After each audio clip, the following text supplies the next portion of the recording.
Ladies and gentlemen, please welcome your moderator, CEO and founder of Cvent, Reggie Agrawal.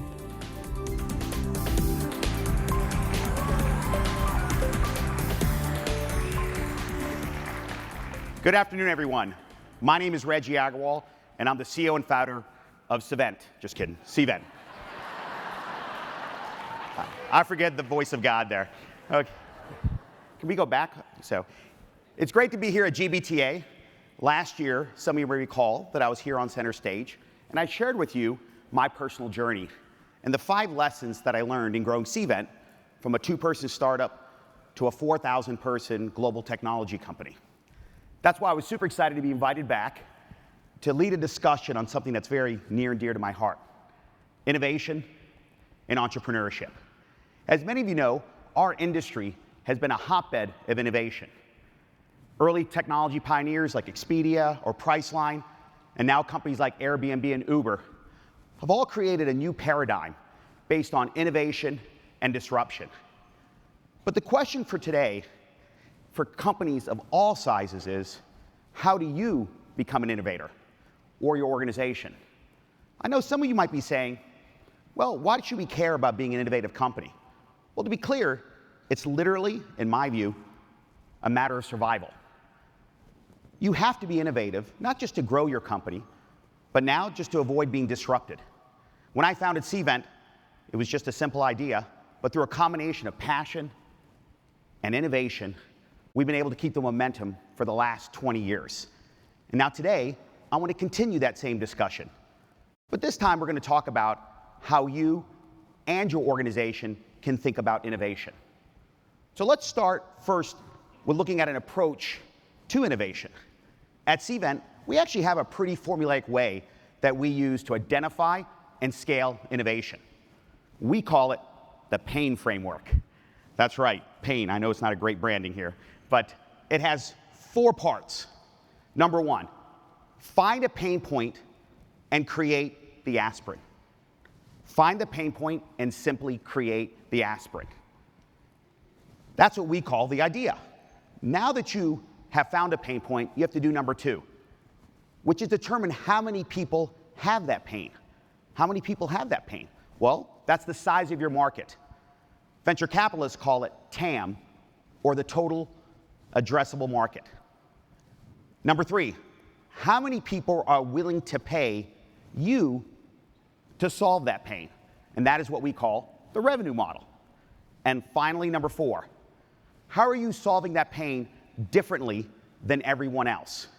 This is called innovation or competitive differentiation. And depending on the extent of the innovation, it could also be called disruption. Now that you understand this innovation framework, I'd like to turn to our CEO panel, and they all come from different types of companies, from a large enterprise, a mid-sized company, and a startup, to discuss their innovations. So why don't you join me in welcoming our first CEO to hear that we're going to hear from is Bora Ispalan, the CEO of Tab Operations. Give a round of applause for Bora.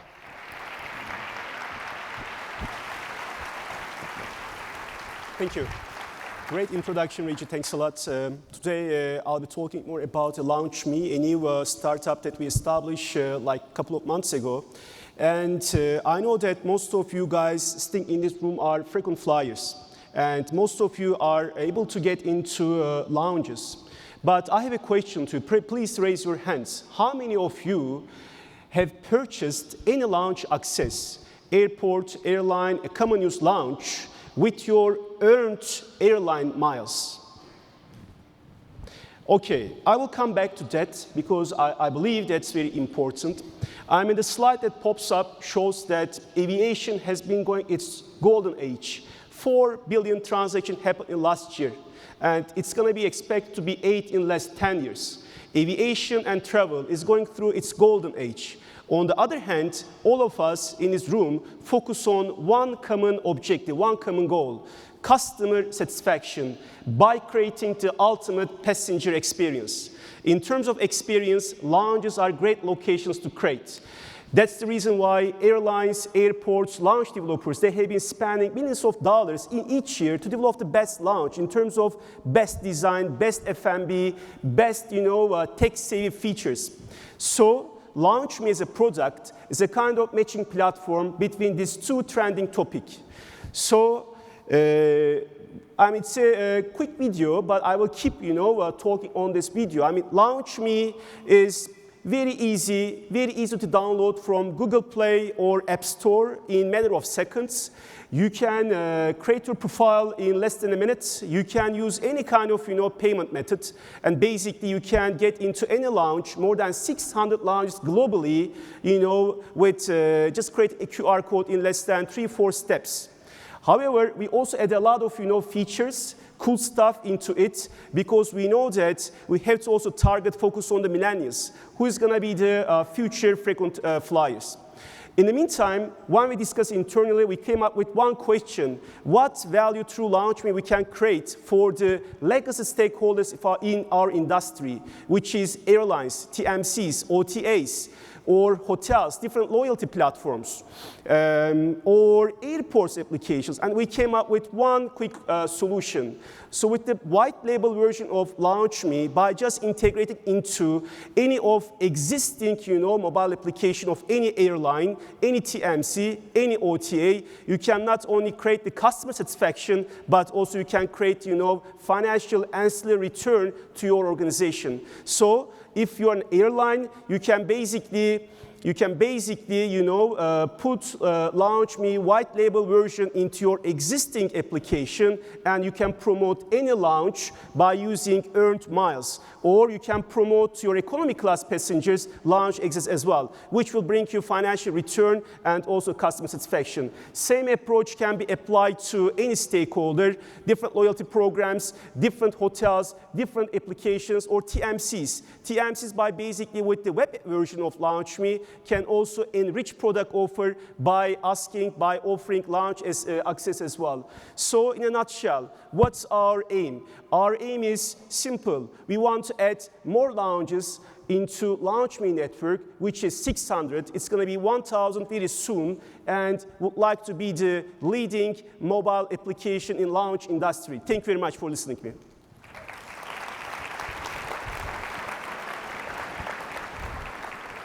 Now let's welcome our next CEO, Ariel Cohen, the CEO and co-founder of TripAction. Hey. Hi, everybody. Good afternoon. I'm very happy to be here at GBTA, and I want to start in playing a video. The Buddha said it's the journey that matters, not the destination. But the Buddha never traveled for work. He never arrived at his hotel after midnight to find that his reservation disappeared, or had to reconcile travel spreadsheets. He never had to spend a night here or get a pat down there. The Buddha never got stuck in a middle seat on a red eye next to this guy.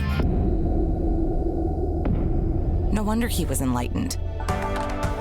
In business, what matters most is the connection that starts the moment you arrive. It's all about showing up and being there.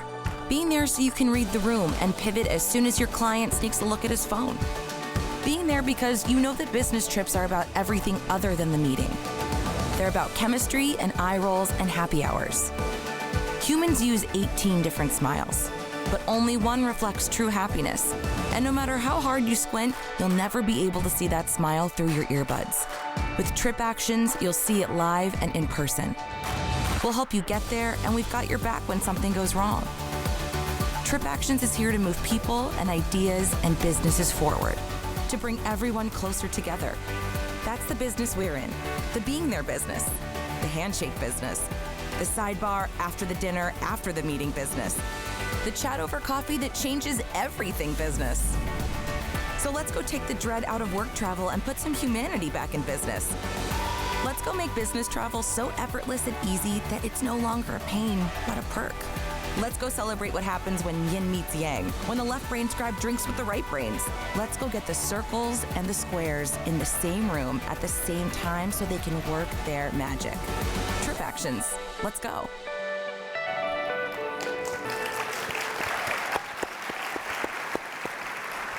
I love this video, and the reason it really shows why we are the best business travel platform in the market today, period. And I know that a lot of you in the audience, have been around in this industry for quite some time, so you have the right to be skeptical. And a lot of our customers and prospects are telling us that this is too good to be true. But if you think about it, all of us are using Lyft, Netflix, Venmo. In our workplace, we are using DocuSign, Okta, and Slack. And with trip actions, by the help of machine learning and AI, you can book your trip in 6 minutes. This is solving a problem for you instantly. We support you 24/7 at no additional cost. And that's actually why the travelers really, really like our solution. That's why we get so much high adoption. And that's why if you're managing your travel program, you can do it without having the constant fight with your employees. And that's the main reason that we've been going at a 5x rate, getting to $1.3 billion of travel budget under management in such a short period of time. So thank you so much. I'm looking forward to meeting you all in the next couple of days.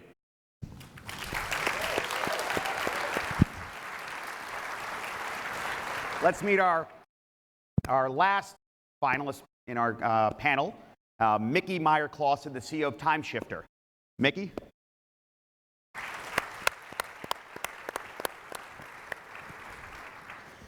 Hi everyone, my name is Mickey Meyer-Clausen. I'm the co-founder and CEO of TimeShifter, a jet lag app that can help you shift quickly to new time zones. I'm here today to talk about jet lag science and how to time shift to eliminate jet lag. Last year, almost 500 million people traveled on long-haul flights, many of them on business trips. When asked, 93% of them said that they struggled with jet lag. At the same time, we know the consequences of jet lag are wide-ranging and can be costly. Yes, jet lag is not just about feeling off for a couple of days. And yet, we've been doing it all wrong. We have relied on advice from non-experts, and we have trusted false product claims. Unfortunately, no existing solution can help you tackle the underlying cause of jet lag, and it might even make it worse. It's time to replace guessing with science. So the problem and the solution we'll find inside of our brain. In our hypothalamus part of the brain, there is a circadian clock. When we shift to a new time zone, we're disrupting the clock and we feel the symptoms of jet lag. So what we need to do is reset that clock as quickly as we can to the new time zone. What's surprising to many is that light is the key time cue for the circadian clock. When we see the right light at the right time, we shift really fast to a new time zone. If we see the wrong light at the wrong time, we'll make jet lag much worse. In addition to timed light exposure, the right type and the right dose of melatonin at the right time can help you shift faster. For more than 10 years, world-renowned circadian and sleep scientist, Harvard professor, and TimeShifter co-founder Dr. Stephen Lockley has helped NASA apply this science. For the past 5 years, he's also helped Formula One drivers and other elite athletes and top CEOs. In 2008, we launched the TimeShifter jet lag app together with Dr. Stephen Lockley so we can make these jet lag plans available to everyone that travels. And with TimeShifter, you can shift 3 to 4 times as fast to a new time zone as normal.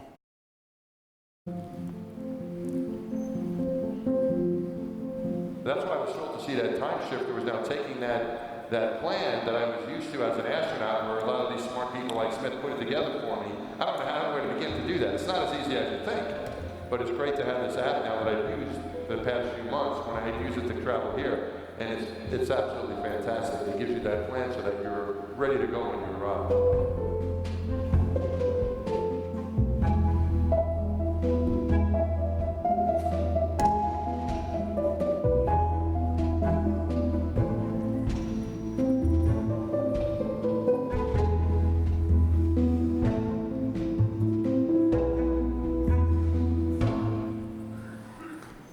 So everyone can download this on the App Store or Google Play, but we're also excited to launch a new business service that enables companies to bring this to their traveling employees in a really easy fashion.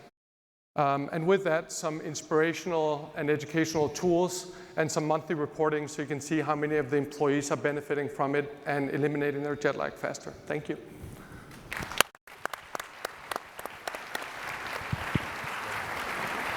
Well, thank you, gentlemen, for those presentations. So I'm going to ask you guys a few questions. We got a lot of questions. I know that some of the audience people have already sent me some before. But why don't we start, Bora, with you. You are part of a 19,000 person company. Yes. How do you kind of protect your startup culture and not get too involved in the bureaucracy of a large organization? I think it's a very important question. When you get so bigger, you start to get slow in terms of decision making. However, from the very first day one, first of all, we are a young company. Less than 2 decades, we brought up to almost 20,000 in more than 30 countries. So the whole idea, try to maintain that innovation culture, entrepreneurship spirit within the leadership team, and really ask certain steps from the leaders to get it down to all the mid-management and all the down of the pyramid. We have the innovation hub, we have the innovation center. We just not only finance good startups in our industry, but also we try to bring up sharp ideas from internally from our company. So that's the kind of DNA of the company. All right, great. Well, thank you. Ariel, you guys started your company in 2015. Yeah. You're already 1,000 employees. That's pretty fast growth. Give us 1 or 2 things that you've done to grow so fast. Yeah, I think the most company. important thing is to think about the mission and to communicate it to everybody. So it really starts with our focus on the user. That's actually how we approach the market. We kind of flip the model, and we are making sure that the users are always happy. And every user that uses TripActions gets it, but also every employee. So when we are bringing employees into TripActions, we're making sure that they are understanding the mission, they believe in it, and they are part of making it happen. And that's how we do it. All right, great. Mickey, the sleep app that you guys have. Look, there's some other apps out there, wellness, meditation, sleeping. Kind of what's your competitive differentiation from all these other apps? Great question. There are lots of apps out there to help with meditation, with sleep, but they don't shift the circadian clock. If anything, they are complementary. What TimeShifter does that's very different is we're not really focusing on relaxing you before sleep. We're focusing on shifting the clock very quickly so that you can sleep naturally at your destination. And so that's unique, and that's something that doesn't exist out there in the way that we put it together based on high-quality clinical science. Great. So Ariel, there are a lot of other online booking tools. Do you think you have just a better mousetrap, or do you think it's really just a complete disruption? Yeah, it's a really good question. Eventually, we never saw it as an online booking tool. We believe that today, we are in 2019, and you have to build the entire solution, right? So you need to book your trip, you need to support people while they're on the go, you need to fulfill everywhere globally. But in fact, and if you watch the video carefully, you saw that we actually mapped 40 different activities that business travelers are doing while they're on the road. And we are planning to actually have capabilities around all of these activities, creating a completely different experience for people while they're on the road. So I actually see it as a completely different way to think about business travel and the business travel experience. And that's really, how our users are thinking about it. All right. All right, Bora, you guys are right now helping Matt, or through your app, have 600 different lounges in your app. When you were first coming up with this, how did you know that this was such a big pain point for travelers? We all love going to the lounges, but how did you know something like this was going to work, and kind of how did you research that? Yeah, actually, lounges are great locations because people enjoy kind of, pampering feeling. And right now, everybody is just focused on this engagement, and also expectations, really high. And we know that, there are some distinct part of the business is not tapped. One is, there are different loyalty programs that put you into a lounge, but none of them kind of create value or kind of solution for any airline or any TMC or any OTA to increase customer satisfaction, but also redeem the earned miles in some other lounge, except the airline lounge itself. or sometimes, low fare, low cost, or legacy carriers. They have to also promote, launch the economy class passengers and let them get some return, financial return. So when we feel that none of the, available products in the market are not providing a solution, we just focus on launch me as a B2C, but also launch me as a white label to sort out that issues in the market. Okay, great. So the three of you have been very successful in what you've been doing. I think some of the audience likes to get a little personal and ask something about you guys. And today's panel is about innovation and disruption. So what is something personal you've done that's disruptive that you want to share with the audience? Something that's disruptive in your personal life. That's a good question. And I don't have a good answer for myself, so. I want to take it? Yeah, sure. I moved to US about 14 years ago because I met my wife here. That was disruptive. Yeah. She's not in the audience, is she? No, she's not. Just making sure. I think I was hearing earlier about meditation, so I'm definitely not the guy to meditate. Yeah. But definitely I've discovered that from time to time you want to take time off, but really with yourself. So like finding a place that you don't have, your family or your employees and so on around you, and really take some time to reflect. That's definitely a personal hack that I've started to do recently. I mean, my first 10 years in my professional career, I was in textiles, and I was producing different garments all around the world, actually.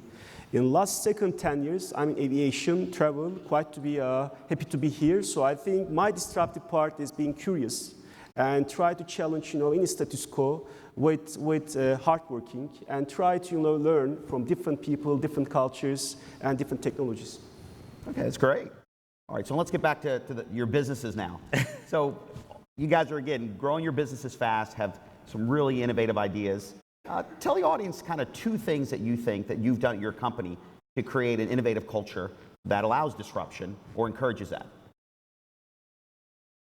I'd be happy to start. I think that what excites me about TimeShifter and building that company is that we've looked to the scientific world for answers, and I think often we ignore what's available in that field.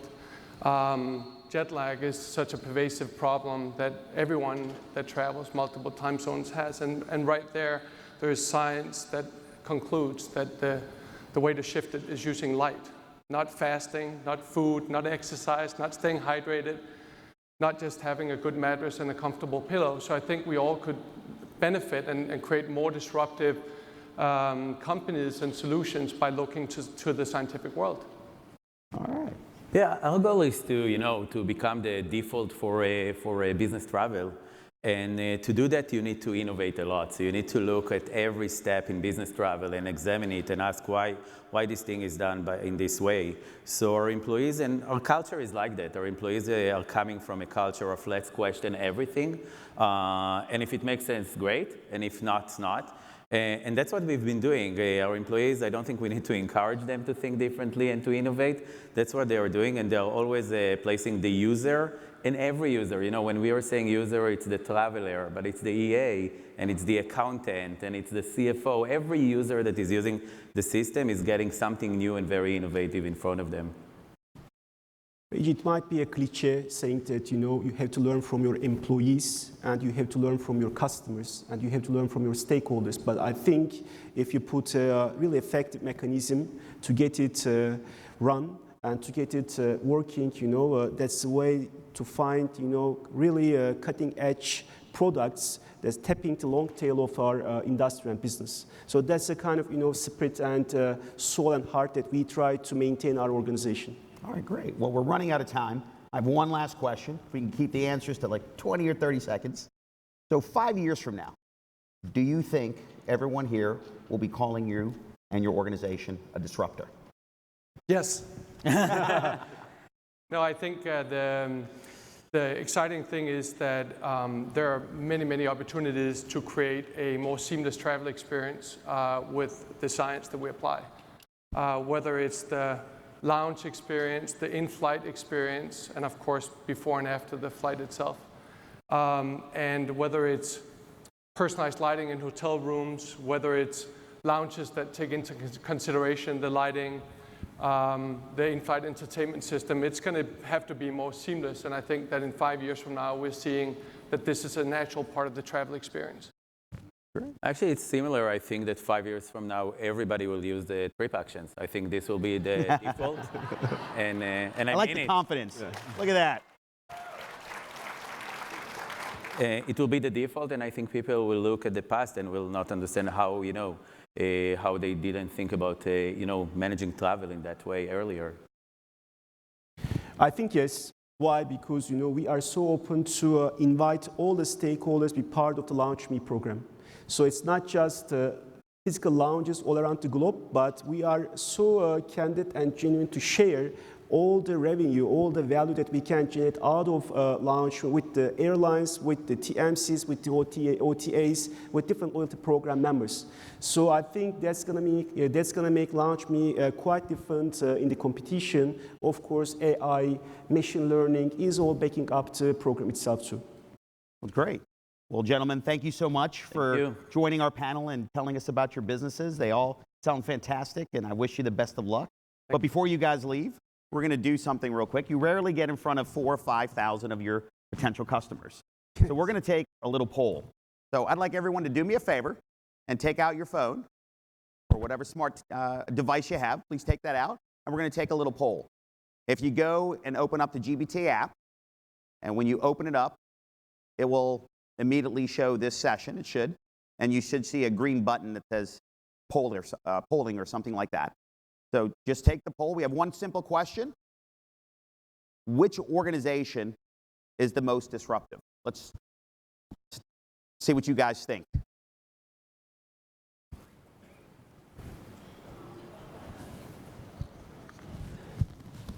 Come on, guys. Come on. A little bit more.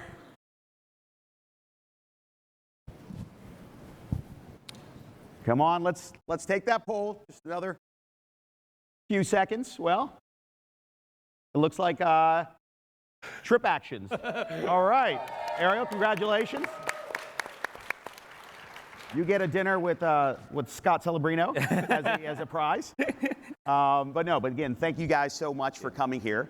Before we wrap up, hopefully one thing you learned today is that there's no single approach to innovation. All innovation, though, has one thing in common: to simply solve a pain point. So thank you, and good luck with the rest of GBTA. Thanks, guys. Thank you.